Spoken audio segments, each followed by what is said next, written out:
is The Advisor and welcome back to my channel. Now I'm going to discuss some things about the Megan Thee Stallion and the Tory Lanez case. Now, for those of you who might not know about the Megan Thee Stallion and the Tory Lanez case, in a nutshell, it is about these two rappers, male and female. They were a couple. They were in a car. They are famous Americans, for those who might not know. And there's a big case going on with the both of them in a court right now in the United States.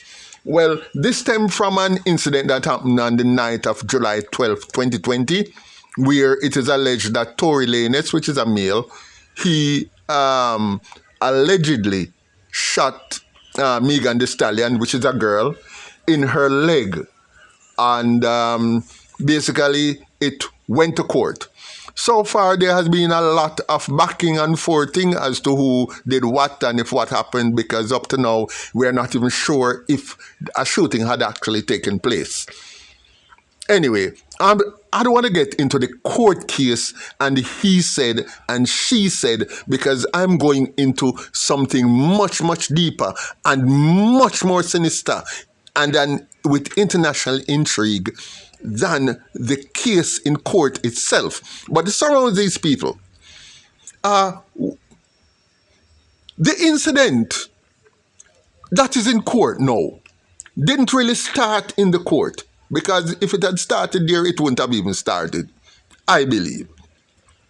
It actually started in March of 2020, 4 months before that alleged shooting that really happened in the car, alleged shooting. What really happened was that Tory Lanez had completed his contract with Interscope Records and had decided to pursue his career independently.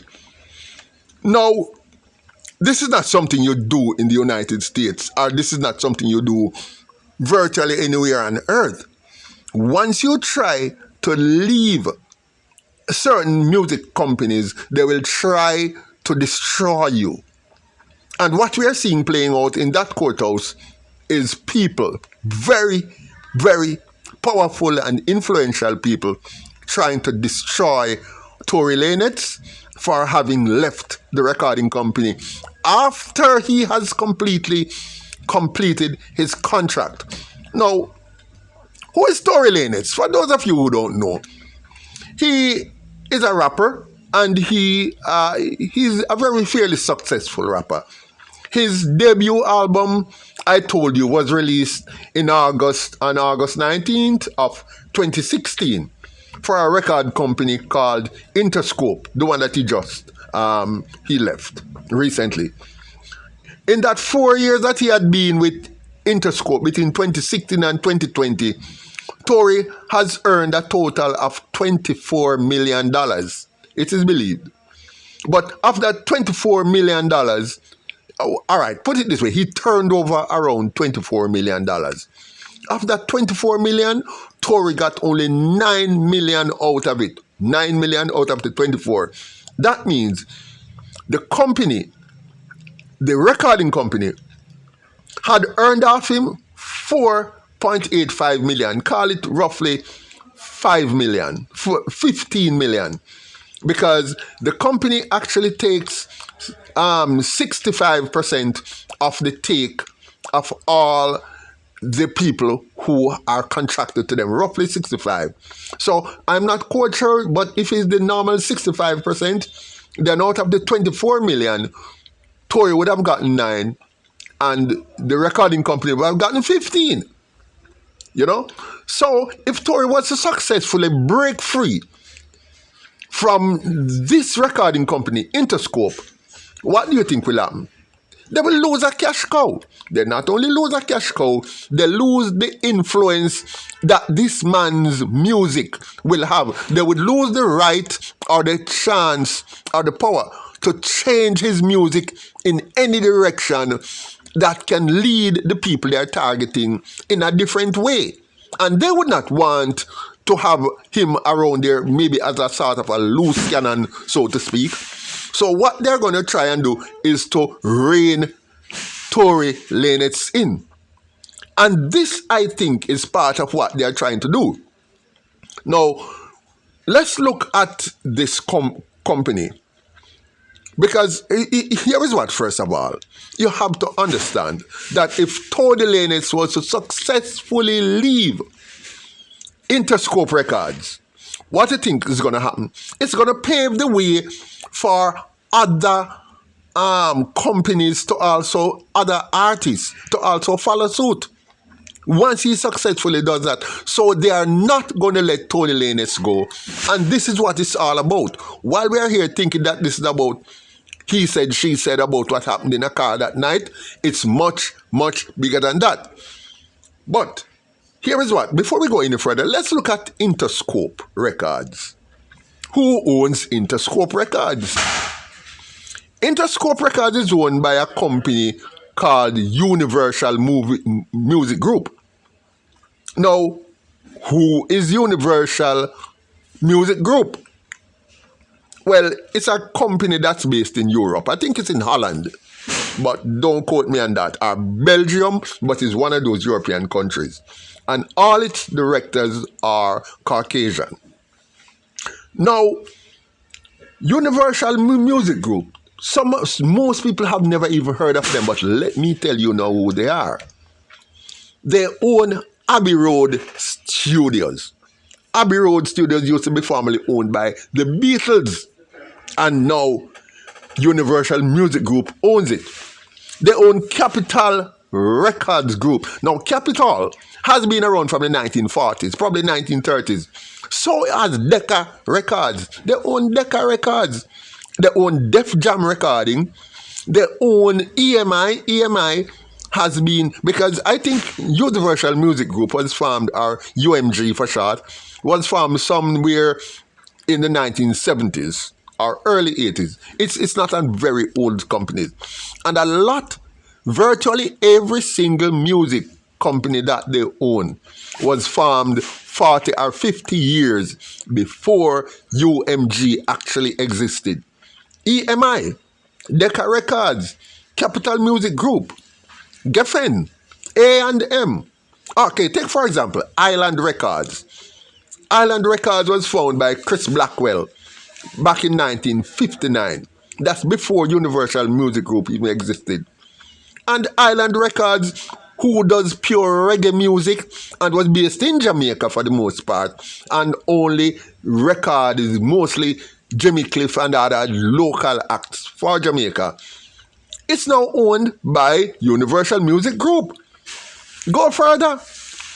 Universal Music Group, UMG, owns Motown. Motown used to be owned by Berry Gordy, as we know. They own Polydor. Now, Polydor was formed from the 1930s, 1940s. So the point is, hold on, they own Virgin Music. Now, Virgin was owned by a billionaire called Richard Branson.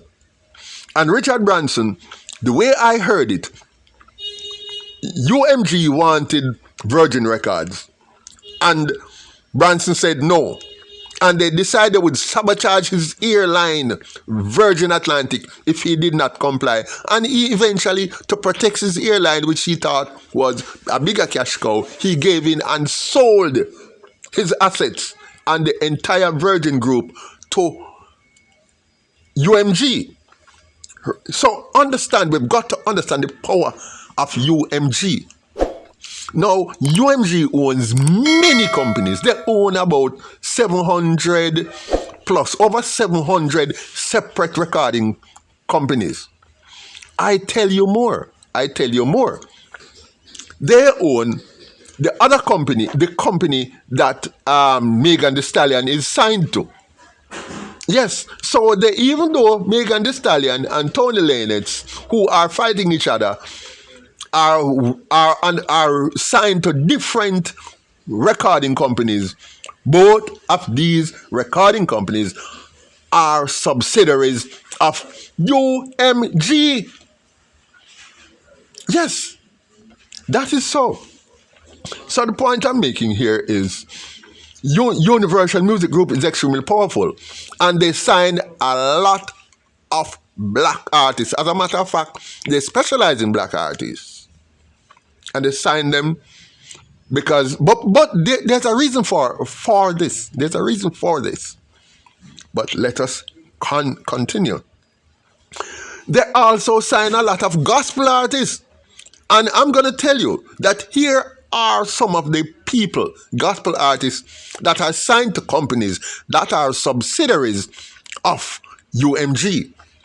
BB Winans, CC Winans, Kirk Franklin, Sissy Houston, Hezekiah Walker, Donnie McClurkin, Albertina Walker, Shirley Caesar, Chicago Mass Choir, New Jersey Mass Choir. We could go on and on.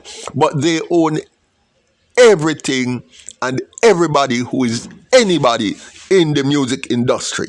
So let us get that clear. Plus, they own outright control of the music career of every rapper of any word. They had controlled Notorious B.I.G., Ice-T, Ice Cube, Queen Latifah, Missy Elliott, and of course Tupac Shakur. Need I say more? Now guys, I don't know if this is an over-exaggeration, but just about the only country that Universal Music Group does not have agents or recording artists might be North Korea. They have them spread all over the globe, probably in every country on earth except North Korea. That is how influential and powerful and dynamic this company is. So now we know that UMG, Universal Music Group, who owns both of these two people in court and who are pitting each against the other, this is not as simple as we take it. This is not gossip. Go find out. So while you're all looking at the court gossip and the he said, she said, the big picture is eluding everybody. What is happening here is that Universal Music Group has not only usurped the power to have total control over how you are entertained musically, but also decide who entertains you and at what price. Why do you think that Nipsey Hussle was killed? I mean, he wanted to break away. He wanted to influence the black ghetto youth in a new light, turn them in a new direction. He was going to shift the paradigm. But Universal Music Group was not about to let that happen. But this is not about Nipsey Hussle. So let's get back to the matter at hand. Having been made aware of this incident, having been aware of the incident that Tory was involved in, they realized that now, instead of doing this was an opportunity for them to clip his wings and hopefully bring him back into the fold. So it provided the perfect opportunity for UMG to fix Tory Lanez. Perhaps during the 4 months that Tory was under their order, because he had left them 4 months before this incident, they were wondering what to do with him. So the incident of July 2020 provided the perfect opportunity.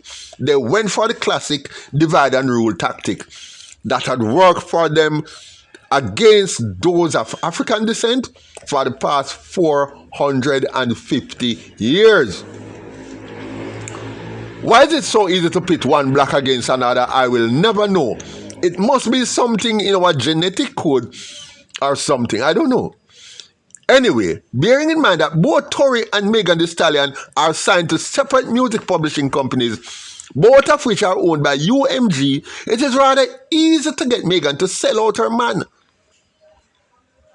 Hell hath no fury like a woman scorned, or one allegedly shot. I don't know how this will end, but UMG will fight and will fight hard. If Tory will not fall in line, they will not last long. He will not last long, because UMG has all the power and all the influence, not only over the music industry, but over the politicians and some influence in the courts. Now, one of the possible outcome of this fight is that an offer will be made to Tory to discreetly sign a new contract with a little-known, very obscure recording company, owned by UMG, of course, then Megan will drop the case. You know, Tory will save face by appearing to have won, and they will sail, they will just all sing Kumbaya and go home. No, but we have to understand that music is powerful. And when one company owned by a group of Caucasians in Europe control what you hear by controlling the people that sings it, you are going to be influenced. You will be influenced. They can turn you in any direction they want. UMG will always need to send messages to black people. And who best to convey that message but other black people? Therefore, UMG considered its black artists as pure gold. They are talented people. These talented people are the ones through which they send out their subliminal messages of hate, teaching them how to hate their eyes, hate their hair, hate their eyelashes, hate their eyebrows, hate their skin color, to pretty much despise themselves. And they can do this while making money. So for all of you who think that this little group in this gossip, in this show all trial going on in the court is a real story, then you have totally missed the plot. Look deeper. Look deeper. So I say like, share, subscribe to the channel, and leave a comment below. Thank you for watching, and I look forward to seeing you again in my next video.